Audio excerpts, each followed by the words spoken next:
everybody, and welcome to Epic Everyday, our podcast for overwhelmed, busy Christians who are wanting to move out of that overwhelm, crazy, and into freedom and abundance and peace.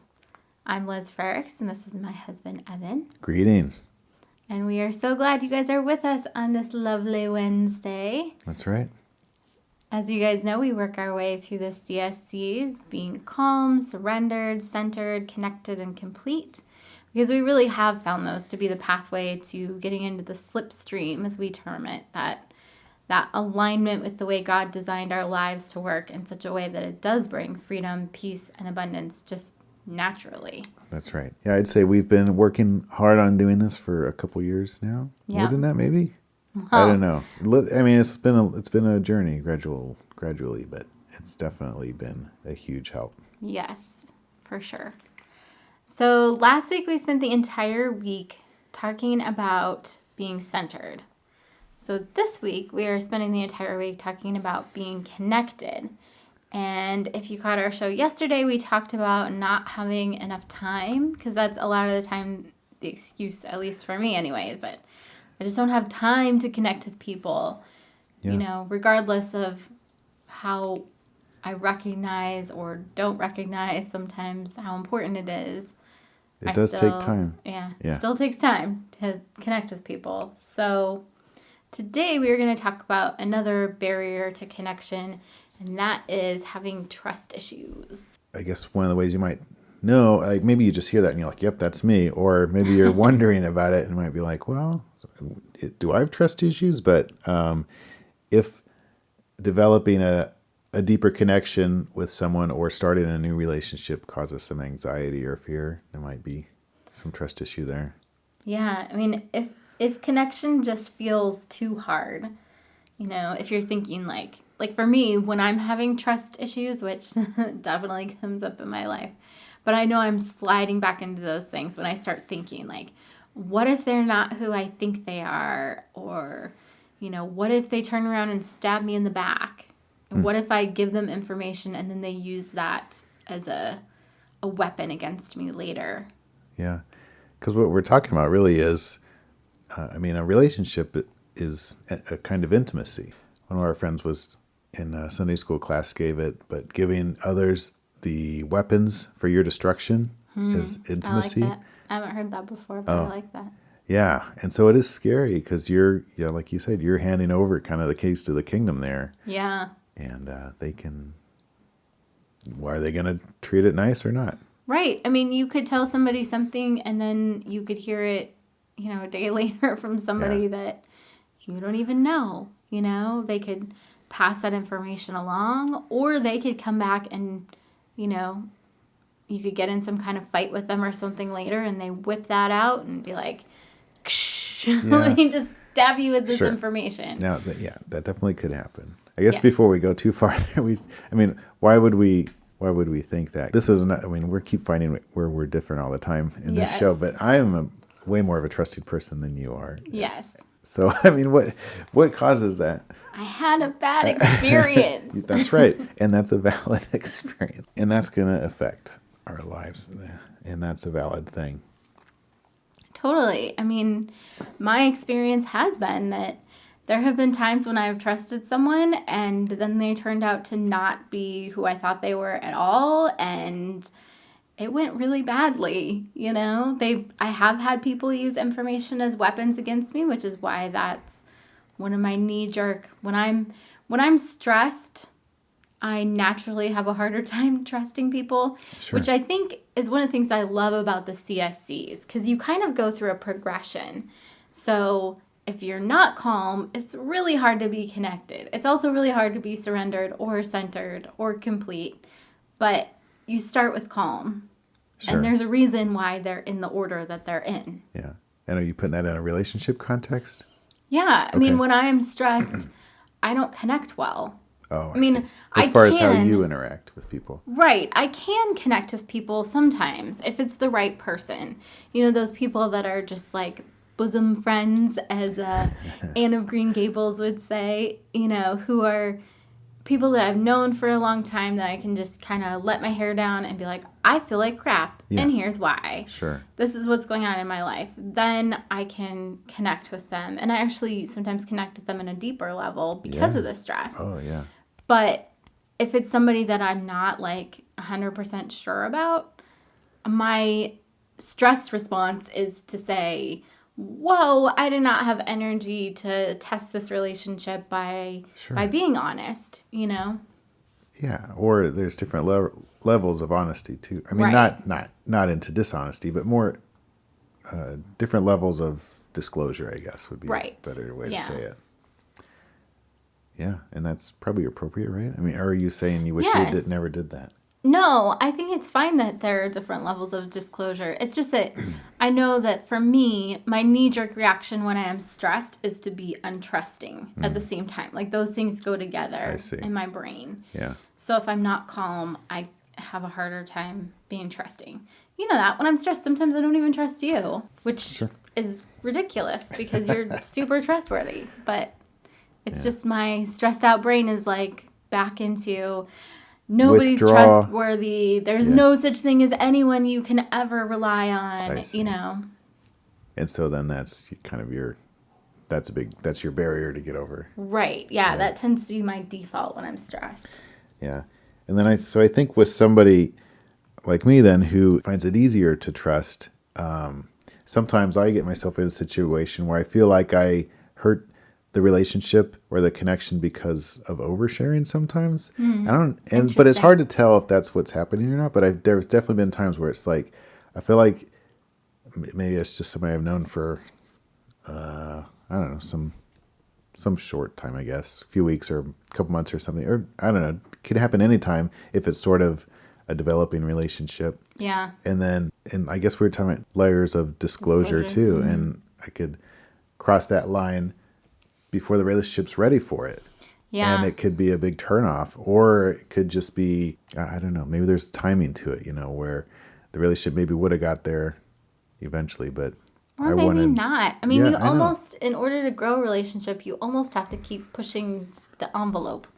Yeah, and that could just be a natural way, a natural progression. Like, okay, we're past the small talk stage. I'm going to try this now. And if they're just like, well, I'm not really interested, then maybe that's not a close friendship. Yeah, well, and we've talked a lot before about being careful about who you're connected to, because you want to be connected to people that are going to encourage you and help you be more yourself.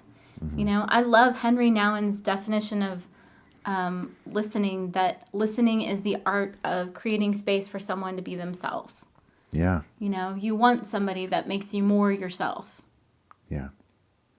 So I just thought about that. That's the other end of trust issues, though. Either the lockdown, I'm not trusting anybody, or I kind of have a general sense of trust, and some people are like, why did you tell me that? It's probably because you're telling it to the people that are like locked down. They're like, whoa, wait a minute. I'm not ready for that. Yeah. So, it could either be they're never going to be on that wavelength just because they're in a different place in their life. Right. Or maybe the struggle is not the same. Like if I'm being vulnerable about a struggle and then they're like, that's a silly struggle, you know? Yeah. Or they're like, that makes me really uncomfortable. Yeah. Yeah. So, it just takes seeing what happens, I guess. Right. So how do you think that you do that well? Like, how do you get through those kinds of trust issues well? I guess try to be a little bit more aware of the situation, I guess. But I think at the same time is to keep trying to do, I don't know if I change much, unless I'm like just vomiting like overshare all over everybody. And I don't think I do that because I'm a fairly reserved person either. So I think it's just a matter of, if I want to, like one of my goals this year was to get one more person in my network, my accountability network. And I'm not really sure how I'm doing on that, but that's the thing where if I'm going to find that one person, I might have to try 3 or 4 or, a couple of different people to see if they might be the one that would be willing to be in the accountability circle, the little bit Right. closer circle where Kind we of talk those about, vulnerability tests like we yeah, were talking about. You reach out your hand a little bit and see if the other person reaches back. And right. maybe you're not like stretching your arm way out there, but you can still Yeah. stick it out a little. Yeah. So I think for me, that's what it would be like. Allow myself to keep getting, because it feels like rejection when the person's like, I'm not really interested in that. Right. But let that still happen. Yeah. And otherwise, I feel like I'd probably just be shut down, and then maybe it'd be, fear or whatever. I mean, tomorrow we're going to talk about fear of being rejection. So it'd probably be on that end of like, oh, well, Yeah. I didn't like the way that felt, so I'm just not going to try that anymore. Right. And I know I can't do that. Yeah. What about you? Well, one of the main things, because this has happened to me several times with people that I was close to, I've told one of my friends that I feel like my picker, my chooser, was all messed up as a kid, and so Sure. I just couldn't tell who was trustworthy, who wasn't trustworthy, and so I would just go along for the ride, and then Treat everybody the same. yeah. Yeah. Right. And so that's one of the things that I've had to learn is that, kind of those two facets of God knows everyone's hearts and he's working all things for the good of those who love him. And so sort of the same way that you handle epistemology, which we talked about at some point, that like, how do you know what you know? Yeah. I think it was during our worldview week. But being able to say, okay, I know this because God has created this coherence between what I experience and what is actually true. And so praying that God would show you who's trustworthy. Sure. And Yeah. Because otherwise, I then, mean, there's some tests you can do, but if you can get a supernatural answer from the Holy Spirit, that would just be even better. exactly. Well, and for me, I still feel like, I definitely have learned to listen to my gut. And, I have some of those things like I can pick sexual predators out, piece of cake. Sure. Like there are some things that just my radar is up for, and I know, okay, this person's totally not trustworthy. Oh, this person, at least they're Doesn't not. have the red flags that I'm Right. tuned in for. Exactly. At Sure. least they're untrustworthy in some other way. But, recognizing that my gut is fallible, that Oh, I sure. don't know. And so I need the Holy Spirit Okay. to show me. I still want to listen to my gut, but Well, and kind of tune it maybe your own and train yourselves. I mean, I think that's what we were talking about with me too. It's like through experience, keep honing this process. right. And yeah, that's the other piece of it too. Having that idea that God redeems everything. And so if he allows something to happen, it's because he can work something beautiful out of that. It may not feel like it at the time, but that's something, especially if you're continuing to pray that God will lead you in the way that's best and bring the right people into your life. He's faithful to answer that. Yeah. And that's a great prayer. I mean, that's the prayer for connection, because I think the Christians especially, we're in this community. We need connections, and we need to be growing along with our brothers and sisters. Right. And we're not islands. We've talked about that. And so new relationships and different stages of relationship should always be a part of our life. Yes. And especially as Christians, if we're going to be mentored by someone and mentor someone else and have these different, we just can't all hang around with our peers and all be the same. Mm-hmm. That just doesn't quite, that's not as conducive of an environment for growth. Definitely. And we want to grow. Yes, we do want to grow. And that sometimes growth comes out of those crazy situations that God's like, here, I'm going to heal your heart and help you move past it, which then, allows for the fact that there's a little bit of flex room. There's that net under the tightrope walker that you can make mistakes like we talked about last week. And you can make mistakes in relationships and God can still redeem them.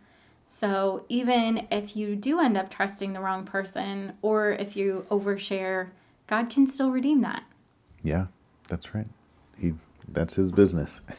Definitely. All right. Well, we are so glad that you guys were here with us today. tomorrow we're going to talk about fear of rejection. So come back for that if that's It'll something. be a barn burner. It's gonna be awesome. Yeah. But it's important. Definitely. We love you guys, and we are praying for you, and hope that you can make some progress in this.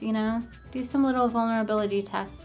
Even if you are just intentional about your relationships, it will make them so much better than if you're not intentional. Yeah, and think about your situation. See if you're kind of like me and you just need to pace yourself a little bit, or if you're like Liz and you need to encourage yourself to put yourself out there a little bit more. Either one's fine. Give it a shot. Definitely. All right. We will talk to you guys tomorrow. That's right. See you.